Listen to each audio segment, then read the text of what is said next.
దానుడైన యేసుక్రీస్తు శ్రేష్ఠ నామములో మీకు అందరికి వందనాలు. కొరింథీయులకు రాసిన మొదటి పత్రిక 15వ అధ్యాయము 12వ వచనం 13వ వచనం. క్రీస్తు మృతులలో నుండి లేపబడి ఉన్నాడని ప్రకటింపబడుచుండగా మీలో కొందరు మృతుల పునరుద్ధానము లేదని ఎట్లు చెప్పుచున్నారు? మృతుల పునరుద్ధానము లేని ఎడల క్రీస్తు లేపబడి ఉండలేదు. క్రీస్తు లేపబడి ఉండని ఎడల మేము చేయు ప్రకటన వ్యర్థమే, మీ విశ్వాసమును వ్యర్థమే.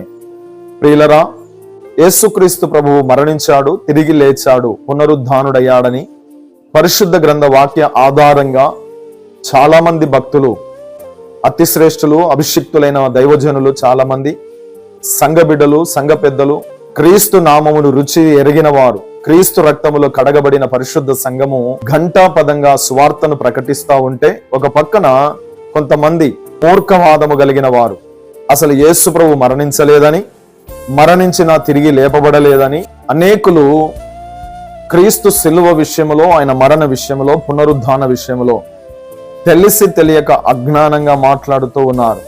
యేసు ప్రభు మరణించడం ఏంటండి, ఆయన మరణిస్తే మనకు పాప విముక్తి కలగడం ఏంటి అని చెబుతూ మాట్లాడుతున్నటువంటి వాళ్ళు చాలా మంది ఉన్నారు. ప్రియమైన వారలారా, యేసు క్రీస్తు పునరుద్ధానుడయ్యాడని హృదయపూర్వకంగా విశ్వసిస్తున్నాము గనకనే ఈ సువార్తను ప్రకటించడానికి తెగిస్తున్నాం, ధైర్యము చేస్తూ ఉన్నాం. యేసుక్రీస్తు ప్రభువు నా పాపముల కొరకు, మీ పాపముల కొరకు కూడా మరణించాడు, 3వ దినమున పునరుద్ధానుడై సమాధిని గెలిచి లేచాడని ధైర్యంగా క్రీస్తును గురించి మేము ప్రకటిస్తూ ఉన్నాం. సిలువ వేయబడిన క్రీస్తును మేము ప్రకటిస్తున్నామని అపోస్తలుడైన పౌలు కొరింథీయులకు రాసిన మొదటి పత్రికలో చెబుతూ ఉన్నాడు.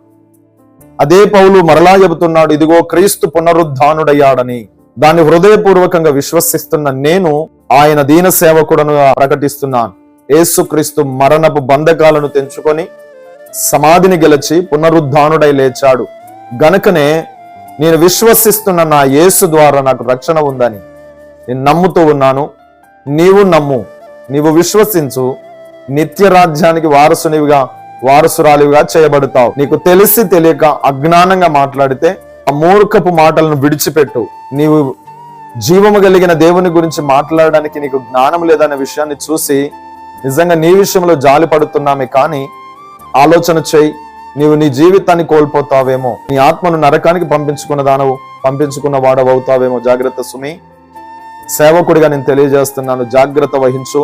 యేసుక్రీస్తు ప్రభుల వారు మన పాపముల నిమిత్తం మరణించాడు, 3వ దినమున తిరిగి లేచాడు, పునరుద్ధానుడై పరలోకానికి వెళ్ళాడు, మరలా ఒక రోజున రాబోతూ ఉన్నాడు.